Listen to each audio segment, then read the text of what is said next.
Good morning, students. In our today's this class, we are going to start the topic, and the name of the topic is separation of primary, secondary, and tertiary amines. Okay, separation means how can we distinguish the primary, secondary, and tertiary amines by the chemical test. So in this method, the first method we have fractional distillation method.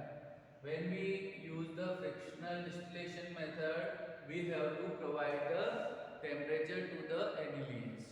So different anilines have different value of the boiling points, so they get differentiated by different boiling points.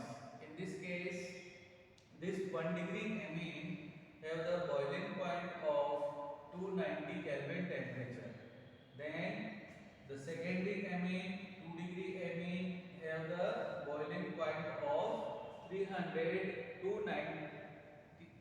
329 Kelvin, and 3 degree amine have the boiling point of 371 Kelvin. It means if we have the mixture of the amines and we start heating them, we start providing the temperature to them, then in this condition, first of all, we will get the 1 degree amine at 290 Kelvin temperature.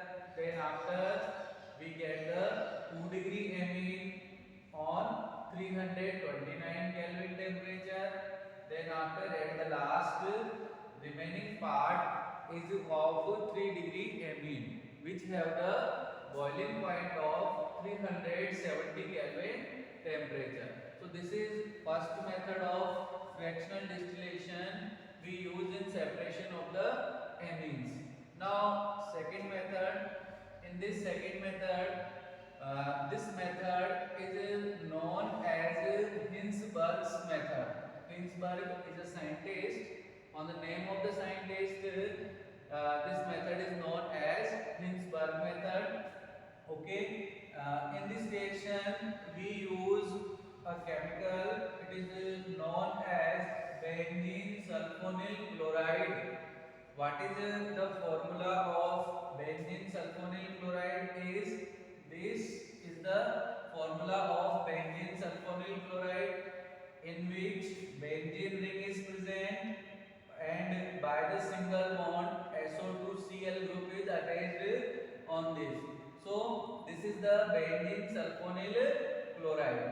When this benzene sulfonyl chloride, which is known as Hinsberg reagent, it is known as Hinsberg reagent.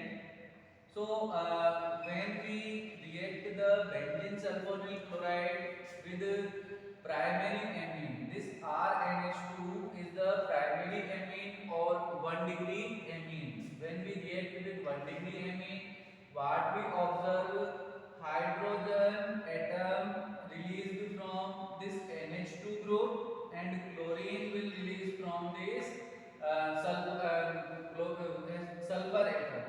So HCl is formed and we get this product. And the name of this product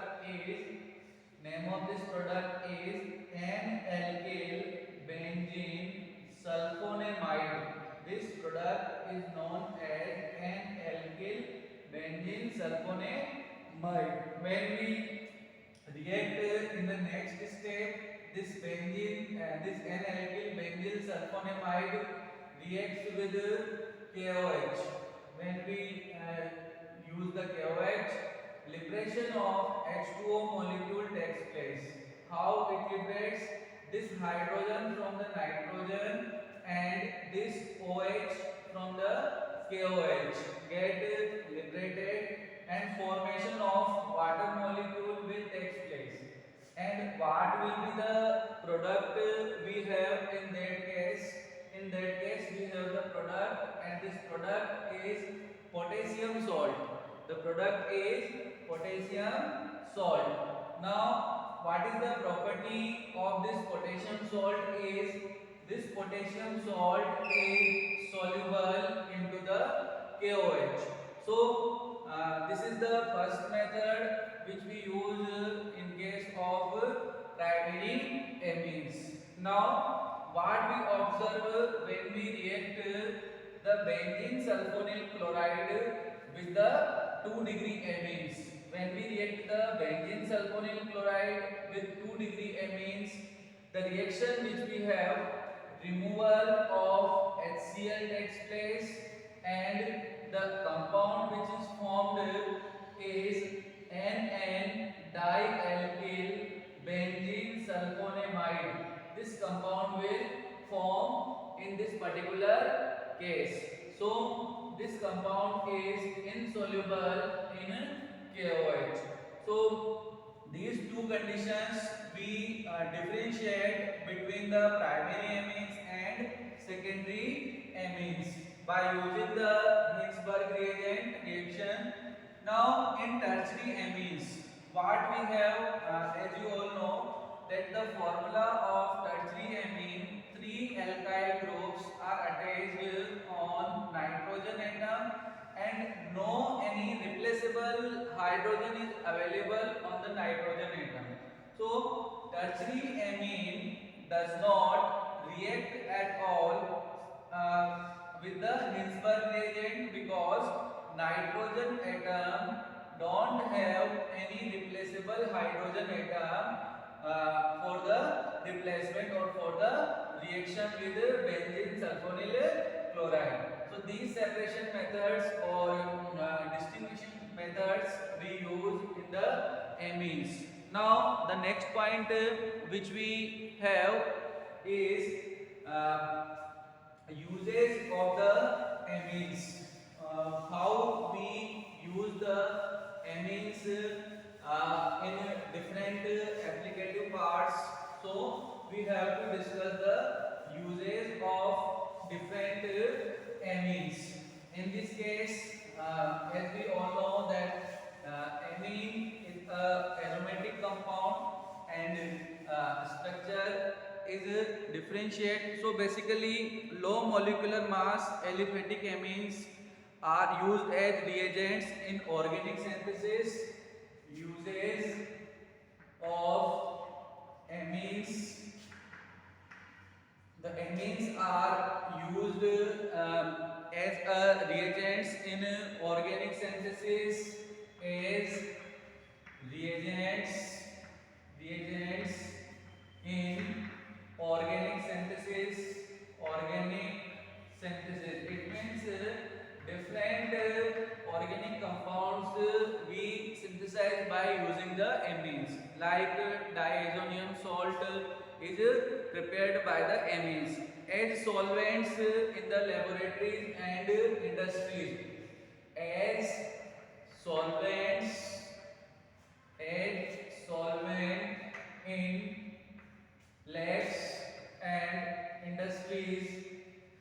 Organic solvent. This is the organic solvent we use aniline as a organic solvent in labs and industries. Intermediate in the manufacturing of the drugs formation. It means medicines. We use as a amine as an intermediate in the drug formation. Next, the last general application which we have, quaternary ammonium salts. Aromatic amines are widely used in the manufacturing of dyes. They are used in the manufacturing of the dyes. So these are some general applications of the amines which we observe in that particular condition. So this is the part which we have from the amine chapter. So thank you very much to all of you.